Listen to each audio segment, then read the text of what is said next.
তেণ্ডুলকাৰে যদি ক্ৰিকেটৰ কথা কয় শুনি ভাল লাগে, কিন্তু তেণ্ডুলকাৰে যদি স্পেচ চন্দ্ৰযানৰ কথা কয় তেতিয়া সেই চন্দ্ৰযানখন এক্সিডেণ্ট হোৱাৰ ভয় থাকে। হীৰেন গোহাঁই হ'ল এগৰাকী বামপন্থী লেখক, বামপন্থাৰ কথা কওক, সাহিত্যৰ কথা কওক, সেইটো শুনিব।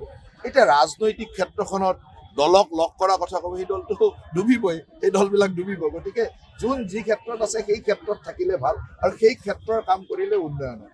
হীৰেন গোহাঁই বামপন্থীৰ কথা কওক, আৰু তেখেতে সাহিত্যৰ কথা তাত ক'বলগীয়া নাই। এতিয়া ৰাজনৈতিক দলৰ কথা, ৰাজনৈতিক দলৰ সমন্বয়ৰ কথা যদি হীৰেন গোহাঁই কয়, তেতিয়া সেই দলকেইটা ডুবোৱাটো স্বাভাৱিক, আৰু সেই দলটো ডুবিবই। যদি শূন্য অৱস্থাত তেওঁলোকে নিজৰ মাজত সংঘাত কৰি থাকিব, তেওঁলোকৰ যিহেতু ফিল্ডত একো কাম নাথাকে, গতিকে নিজৰ ৰাজীৱ ভৱনটোত বহি কাজিয়া কৰি থাকিব। অপজিশ্যনে প্ৰথম চৰকাৰ বনাওক, তাৰপিছতে মুখ্যমন্ত্ৰীৰ কথা আহিব। আৰু মই আগতে কৈছোঁ যে আচল কথাটো হ'ল যে তেওঁলোক মুখ্যমন্ত্ৰী কোন হ'ব তাত লাগি আছে, চৰকাৰ কেনেকৈ নিব তাত লাগি থকা নাই। চৰকাৰ অনাৰ পৰিকল্পনা কৰক, আৰু শক্তিশালী বিৰোধী হ'লে আমিও ভাল পাওঁ। শেষ প্ৰশ্ন এটা কৰিব কি কথা কয় তেওঁ নিজে নাজানে, আৰু এদিন কাৰোবাক প্ৰশংসা কৰে, এদিন কাৰোবাক সমালোচনা কৰে, তেওঁৰ এটা স্বভাৱজাত ব্যৱস্থা কৰে। গতিকে তেখেতৰ কথাত অসমৰ ৰাইজে যে বহুত গুৰুত্ব দিয়ে মই সেইটো নাভাবোঁ, আৰু সেইকাৰণে কেইদিনমান আগত গৌৰৱ গগৈ, দেৱব্ৰত শইকীয়াক প্ৰশংসা কৰিছিল, আজি হয়তো গালি পাইছে, কাইলৈ আকৌ লগ হ'ব, একেলগে ক'ৰবাত চাহ মেল পাতিব, একেলগে ক'ৰবাত ঘূৰি ফুৰিব, এইবিলাক চলি থাকিব তেওঁলোকৰ মাজত। গতিকে তেওঁলোকৰ মাজত এইটো লৈ মই ভাবোঁ যে অসমৰ ৰাইজেও গুৰুত্ব দিয়া নাই, আমিও গুৰুত্ব দিয়া অনুচিত।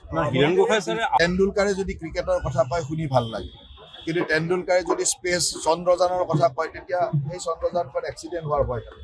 হীৰেন গোহাঁই হ'ল এগৰাকী বামপন্থী লেখক, বামপন্থাৰ কথা কওক, সাহিত্যৰ কথা কওক, সেইটো শুনিব। এতিয়া ৰাজনৈতিক ক্ষেত্ৰখনত দলক লগ কৰা কথা ক'ব, সেই দলটো ডুবিবই, সেই দলবিলাক ডুবিব। গতিকে যোন যি ক্ষেত্ৰত আছে সেই ক্ষেত্ৰত থাকিলে ভাল, আৰু সেই ক্ষেত্ৰৰ কাম কৰিলে উন্নয়ন হয়। হীৰেন গোহাঁই বামপন্থীৰ কথা কওক, আৰু তেখেতে সাহিত্যৰ কথা তাত ক'বলগীয়া নাই। এতিয়া ৰাজনৈতিক দলৰ কথা, ৰাজনৈতিক দলৰ সমন্বয়ৰ কথা যদি হীৰেন গোহাঁই কয়, তেতিয়া সেই দলকেইটা ডুবোৱাটো স্বাভাৱিক, আৰু সেই দলটো ডুবিবই। যদি শূন্য অৱস্থাত তেওঁলোকে নিজৰ মাজত সংঘাত কৰি থাকিব, তেওঁলোকৰ যিহেতু ফিল্ডত একো কাম নাথাকে, গতিকে নিজৰ ৰাজীৱ ভৱনটোত বহি কাজিয়া কৰি থাকিব। অপজিশ্যনে প্ৰথম চৰকাৰ বনাওক, তাৰপিছতে মুখ্যমন্ত্ৰীৰ কথা আহিব। আৰু মই আগতে কৈছোঁ যে আচল কথাটো হ'ল যে তেওঁলোক মুখ্যমন্ত্ৰী কোন হ'ব তাত লাগি আছে, চৰকাৰ কেনেকৈ নিব তাত লাগি থকা নাই। চৰকাৰ অনাৰ পৰিকল্পনা কৰক, আৰু শক্তিশালী বিৰোধী হ'লে আমিও ভাল পাওঁ। শেষ প্ৰশ্ন এটা কৰিব কি কথা কয় তেওঁ নিজে নাজানে, আৰু এদিন কাৰোবাক প্ৰশংসা কৰে, এদিন কাৰোবাক সমালোচনা কৰে, তেওঁৰ এটা স্বভাৱজাত ব্যৱস্থা কৰে। গতিকে তেখেতৰ কথাত অসমৰ ৰাইজে যে বহুত গুৰুত্ব দিয়ে মই সেইটো নাভাবোঁ, আৰু সেইকাৰণে কেইদিনমান আগত গৌৰৱ গগৈ, দেৱব্ৰত শইকীয়াক প্ৰশংসা কৰিছিল, আজি হয়তো গালি পাইছে, কাইলৈ আকৌ লগ হ'ব, একেলগে ক'ৰবাত চাহ মেল পাতিব, একেলগে ক'ৰবাত ঘূৰি ফুৰিব, এইবিলাক চলি থাকিব তেওঁলোকৰ মাজত।